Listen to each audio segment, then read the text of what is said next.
அபு மைமூன் என்று சொல்லக்கூடிய ஒரு அறிஞர் சொல்றாரு, பொறுமைக்கு சில நிபந்தனைகள் உண்டு அப்படி என்றார். பொறுமைக்கு சில நிபந்தனைகள் உண்டு என்றார். என்ன அப்படி என்று சொன்னால், மாணவர் கேட்கிறாரு, அது என்ன நிபந்தனை கேட்கிறார். நீ பொறுத்தா மட்டும் போதாது, ஏன் பொறுக்கிறாய், எதில் பொறுக்கிறாய், யாருக்காக பொறுக்கிறாய், எப்படி பொறுக்கிறாய், இது தெரியணும். இது இருந்தா மட்டும்தான் நீ பொறுக்கிற பொறுமைக்கு இறைவனிடத்தில் அஜிர் உண்டு. இல்லை என்றா நீ கல் பஹீமா, கால்நடைகள் விலங்குகள் போன்றவன். விலங்கை பொறுத்த வரைக்கும் அது கட்டப்பட்ட நேரத்தில் அது பொறுமையா தான் இருக்குது, அவிழ்க்கப்பட்ட நேரத்தில் போயிருது. ஆனா ஏன் கட்டப்பட்டன்னு அதுக்கு தெரியாது, ஏன் அவிழ்க்கப்பட்ட விளக்கம் என்ன தெரியாது.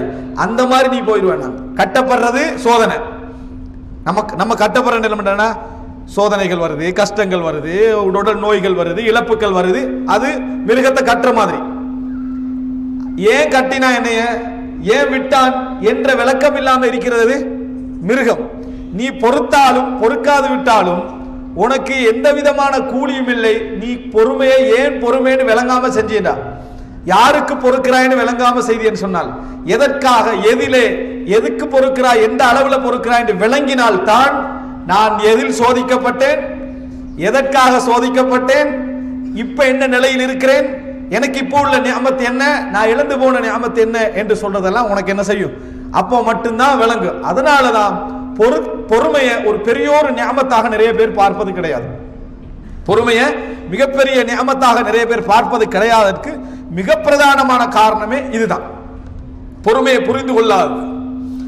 ஒரு மார்க்க அறிஞர் ஒரு வாழ்க்கை சிறந்து போக வேண்டும் என்றால் இரண்டு விஷயங்கள் மிக முக்கியம் என்றார். ஒன்று அஸ்ஸபர், இரண்டாவது வல் யகீன், உறுதி. அஸ்ஸபர் பொறுமை, இரண்டாவது யகீன் உறுதி. சிலருக்கு சில விஷயங்கள்ல பொறுமை இருக்கும், உறுதியே இருக்காது. எப்படா முடியும், பொறுமை ஆனால் பொறுத்து தாய்க்கிறாரு, எப்படா இது முடியும், ஏன் யகீன் இல்லை, எந்த நிமிஷம் வெடிச்சு செதறான வாய்ப்பு இருக்குது, பொறுமையே இல்லை. சிலருக்கு யகீன் இருக்குது, சபரே இல்லை. எனவே நம்ம என்ன, அதாவது யகீன் இல்லை, சபர் இல்லை, இந்த ரெண்டும் இருந்தால்தான் லைஃப் என்ன செய்யுமா, சரியாக போகுமா. சபர் இருந்தால் மட்டும் சரி வராது, யகீன் இருந்தால் மட்டும் என்ன சரி வராது. இந்த ரெண்டும் தான் இந்த வாழ்க்கையுடைய அடிப்படை.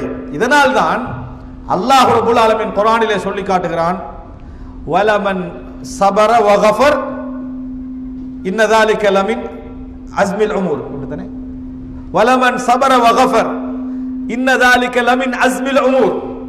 யாரு பொறுத்து மன்னிக்கிறாரோ, ரெண்டு விஷயம், பொறுத்து மன்னிக்கிறாரோ இது உறுதி எடுக்கின்ற விஷயங்களில், உறுதியான விஷயங்களிலேயே மிக முக்கியமான தலையாதது அல்லாஹ் தஆலா சொல்றார். யாருக்கு முடியும் இது, பொறுத்து மன்னிக்கிறது என்றது லமின் அஸ்மில் உமூர், கஷ்டமான காரியங்கள் ஒன்று என்று அல்லாஹ் தஆலா பொறுத்து மன்னிக்கிறது. நம்மளும் நிறைய பேரை மன்னிக்கிறோம் வேற வழி இல்லாம, செய்யறதுக்கு வழியே இல்லை. ஜனாதிபதியை மன்னிச்சுட்டு உனக்கு ஒன்றும் செய்யலாது, தண்டிக்கல் உனக்கு எதுவுமே செய்து விடலாம். ஊர் அமைச்சரை மன்னிக்கிறது, மன்னர்மாரை மன்னிக்கிறது, எல்லாரையும் மன்னிச்சிடுறது. பக்கத்து ஒருத்தன் கிடைச்சானா அவனுக்கு காட்டி விளங்கிட்டா. ஆனா ஊர்ல உள்ள எல்லாரையும் அவர் மன்னிச்சுக்கிறார், வேற வழி இல்லை. இந்த மன்னிப்பல்ல, வஹுவ காதிருன் அலைஹி வஹுவ. அதனாலதான் இமாமுன் ஆதில், நீதியான மன்னனுக்கு என்ன நிழல் கிடைக்கும் என்று சொன்னதுக்கு காரணம் என்ன, அவனுக்கு அநீதி இழைக்கிற வாய்ப்பெல்லாம் முன்னாலே இருக்குது. அநீதி இழைக்கக்கூடிய எல்லா வாய்ப்பும் முன்னால இருக்குது, அவனுக்கு நிழல். நீதியான மனிதன் என்று ரசூலுல்லாஹ் சொல்லிக்கலாம் தானே, ஏன் சொல்லல? நீதியான மனிதன் நீதி செலுத்துற லேசு, ஆற்றல் இல்லாட்டி தான் நம்ம நீதி செலுத்துறமா இல்லை எல்லாரையும் மன்னிச்சு, அந்த நீதி அல்ல. மன்னராக இருந்து கொண்டு நீ மன்னிச்சு என்று சொன்னா நீ நீதி அறிவாய். அதனாலதான் மன்னருக்கு அந்த நிழல் கிடைக்கிறத நம்ம என்ன செய்கிறோம், பார்க்கிறோம். எனவே அன்புள்ள சகோதரர்களே, பொறுமை ஒரு பாரமான செயல். பொறுமை ஒரு பாரமான செயல் என்பதனால தான் இந்த விஷயம் சொல்லப்படுது. அப்துல்லாஹ் இப்னு சுபைர் ரலியல்லாஹு அன்ஹு அவர்களுக்கு அஸ்மா ரலியல்லாஹு அன்ஹா அட்வைஸ் பண்ணுகிற நேரத்தில் சொன்ன ஒரு வார்த்தை, பொறுமைக்கென்று சில, அதாவது கொள்ளளவு இருக்குது, அதுக்கு ஒரு கெப்பாசிட்டி இருக்குதுன்றதை நீங்க புரிஞ்சுக்கலாம். அவங்க சொல்றாங்க, அதான் அப்துல்லா பின் சுபைர் அஸ்மா ரலியல்லாஹு அன்ஹா சொல்றாங்க, இவ்வளவு நான் பொறுமையுடைய நிபந்தனைகள் அதை பத்தி எல்லாம் அங்க போகவே இல்லை, பொறுமைன்னா என்னன்னு கொஞ்சம் புரிஞ்சுக்கொள்ளணும் என்பதற்காக வேண்டி நான் என்ன செய்றேன், அநியாயமா பொறுமை விளங்கிக்கிறாங்கன்றதுனால பொறுமையை பத்தி கொஞ்சம் உதாரணங்கள் சொல்லி விளங்கப்படுத்துறேன். அதாவது அப்துல்லா பின் சுபைர் ரலியல்லாஹு அன்ஹு அவர்கள் தாயிட்ட சொல்றாங்க, எல்லாருமே என்ன செஞ்சிட்டாங்க, என்னை விட்டு போயிட்டாங்க, எல்லாரும் மரணிச்சிட்டாங்க. இப்ப இருக்கிற கூட்டத்தை பார்த்தா சபுரு சா ஆண்டார், ஒருவரும் பொறுக்கிற ஒரு கணமும் பொறுக்கிற கூட்டம் ஒன்று இல்லை.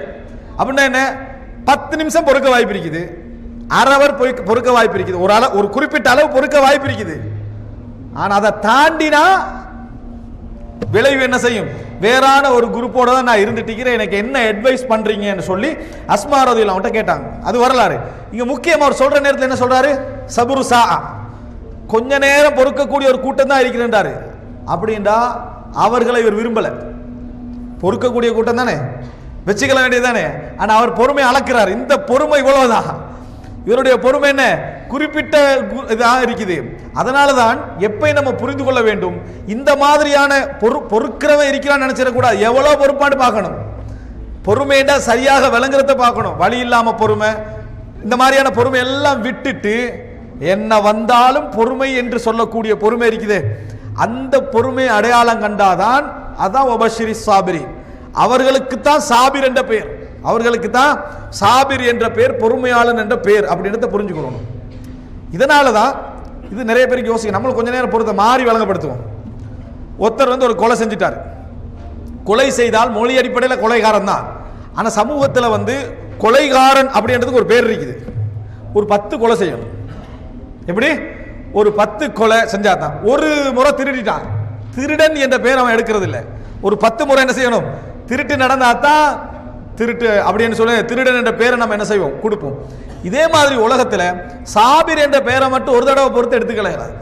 சாபிர் என்ற பெயரை மட்டும் ஒரு தடவை பொறுத்து எடுத்துக்கலாம். முழுமையான ஒரு போராட்டம் வாழ்க்கையில முழுமையாக அதை உள்வாங்கிய பின்னால் தான் சாபிர் என்ற அந்த பொறுமையாளர் என்ற பெயர் என்ன செய்யும்? கிடைக்கும் என்பதை புரிஞ்சுக்கணும். அன்புள்ள சகோதரர்களே, இதுக்கு மராத்தி, பொறுமையில சில மராத்திபுகள் இருக்கு. நாங்க இருக்க பெரும்பாலும் எங்களில் இருக்கக்கூடிய மக்களுடைய ஒரு 75% பொறுமை அல் மர்தபத்து துன்யா, கடைசி பொறுமை. துன்யான உலகம்ல கடைசி பொறுமை. என்ன கடைசி பொறுமை? அந்த லோ லெவல் உள்ள பொறுமை. அதை தாண்டி விட்டா எல்லாம் பிரச்சனை ஆயிரும். விளங்கிட்டா?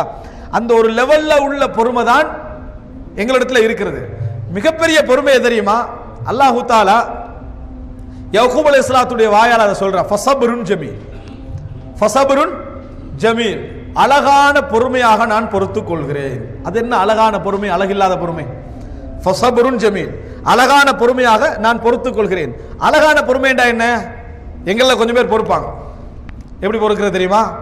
தாங்க இயலாது, முறப்பட்டு எனக்கு வித்த முடியாது, என்ன நடக்குதுன்னு விளங்கல.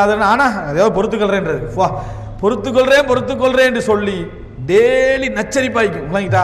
நான் பொறுமையாக்கிறேன் நம்ம சொல்ற விளக்கம் இருக்குது, முடிச்சிருங்கடா என்ன மாதிரி இருக்கு நம்மளுக்கு. விளங்கிட்டா? அவ்வளவு பொறுமை. ஆனா அழகான பொறுமை என்ன தெரியுமா? சப்ருன் பிலா ஷக்வா, முறைப்பாடு இல்லாத பொறுமை தான் அழகான பொறுமை. முறைப்பாடு இருக்கக்கூடாது. அதை யக்கூப் அலைஹிஸ்ஸலாமே சொல்றார். இன்னமா அந்த பிள்ளைகள் வந்த நேரத்தில் இப்படி நீங்க உங்களையே அழிச்சு கொண்டுருவீங்க போலயே, இப்படியே நீங்க இல்லாம ஆகிறீங்க போல இருக்குதே அப்படின்னு கேட்ட நேரத்தில் என்ன பதில் சொன்னாரு? இன்னமா அஷ்கு பஸ்தி வ ஹுஸ்னி இலல்லாஹ், என் உள்ள கிடக்கைகளையும் என் கவலைகளையும் நான் அல்லாஹ்விடம் தான் முறைப்படுகிறேன், உங்கள்கிட்ட நான் ஒன்றும் சொல்லவே இல்லை என்றார். சப்ருன் பிலா ஷக்வா, எந்த ஹல்கிடத்திலும் முறைப்படாமல் காட்டக்கூடிய பொறுமை தான் என்ன பொறுமை? அழகான பொறுமை. அல்லாஹ் குர்ஆன்ல இந்த ஜமீல் என்ற வார்த்தையை நிறைய சொல்றான். வஹஜுர்ஹும் ஹஜ்ரன் ஜமீலா, அழகான வெறுப்பாக அவங்களை வெறுத்துருங்க. அப்படின்னா என்ன? திருப்பி அதை பத்தி பேசக்கூடாது. அதான் அழகான வெறுப்பு. ஃபஸ்பிர் சப்ரன் ஜமீலாண்டால் அதுதான். ஃபஸ்பஹிஸ் ஸஃப்ஹல் ஜமீல், அழகான முறையில் மன்னிச்சிருங்க. அவன் செஞ்ச வேலை இருக்குதே 4 வருஷத்துக்கு பிறகு, சரியா என்றாலும் நான் மன்னிச்சு விட்டேன்றான். மன்னிச்சின்னு சொல்லி காட்டியிருக்கிறான், மன்னிச்சுட்டான், மவுத்து வரைக்கும் சொல்லி காட்டிட்டே இருக்கிறான். இது ஸஃப்ஹுல் ஜமீல் அல்ல, அழகான மன்னிப்பு அல்ல. முறைப்பாடு இல்லாத, அது போல புலம்பல் இல்லாத, அதே போல என்ன திருப்பி சொல்லி காட்டாத இருந்தால் தான் அழகான. அப்ப ஃபஸபருன் ஜமீல் நபிமார்களுடைய பொறுமை. அழகான பொறுமை என்ன? ஃபஸ்பிர் சப்ரன் ஜமீலா. யாருக்கு சொன்னது? ரசூலுல்லாஹி ஸல்லல்லாஹு அலைஹி வஸல்லம். அல்லாஹ் தஆலா சொல்றான் ஃபஸ்பிர் சப்ரன் ஜமீலா, அழகான பொறுமையாக பொறுப்பீராக. அப்ப அழகான பொறுமை என்றால் முறைப்பாடு இருக்கக்கூடாது. இந்த பொறுமை யார்கிட்ட வருதோ பொறுக்க முடியும். சிலர் முறைப்பாடு இல்லாம இருப்பாங்க, கேட்ட தாண்டல ரிட்டர்ன் வந்துருவாங்க. எனக்கு சொல்லாம போக இயலாது, சொல்லாம போக இயல, அவ்வளவுதான். சபுரு சா இல்ல, சபுரு தகீகா, ஒரு நிமிடம் என்ன இல்லாத அளவுக்கான பொறுமை. எனவே சபுருக்கென்று சில மராத்திபுகள் இருக்கிற இடத்தை நம்ம என்ன செய்ய வேண்டும், புரிந்து கொள்ள வேண்டும். அதை உருவாக்குவதற்கு ரசூலுல்லாஹி ஸல்லல்லாஹு அலைஹி வஸல்லம் சொன்னார்கள், வம யுஸப்பிர் சப்பரஹுல்லாஹ். பாருங்க, வம யுஸப்பிர் சப்பரஹுல்லாஹ், யார் பொறுக்க வைக்கிறாரோ அவரை அல்லாஹ் தஆலா பொறுமையாளராக மாற்றுவான். அப்படின்னா என்ன, பொறுமை சும்மா இருக்கிற பொறுமையை மட்டும் யூஸ் பண்ணக்கூடாது, பொறுமையை உருவாக்கணும் என்றான். அப்படி சொல்றானா இல்லையா? வம யுஸப்பிர் சப்பரஹுல்லாஹ்னா நம்ம இப்ப என்னன்னா இருக்கிற பொறுமையை மட்டும் தான் பொறுத்துக்கிறது, இன்னும் பொறுமையை உருவாக்கணும் என்றான். அப்படின்னா இந்த ரெண்டையும் விட்டுறணும். எது? பொறுமைக்கும் ஒரு எல்லை உண்டு, இதுக்கு மேல பொறுக்கேலாது, இவைகளை என்ன செஞ்சிடணும், விட்டுறணும். பொறுமைக்கு எல்லை இல்லை, இது தவறு. பொறுமைக்கு எல்லை உண்டுன்றீங்களே, இது எப்பொழுதும் தவறு. பொறுத்தால் தொடர்ந்து பொறுக்கலாம், எதுல பொறுக்க கூடாதோ அதுல ஒரு செகண்ட் பொறுக்கவே கூடாது. ஒரு செகண்ட் உதாரணமா பொறுமை, நம்ம பொறுக்கிறது எதுல தெரியுமா?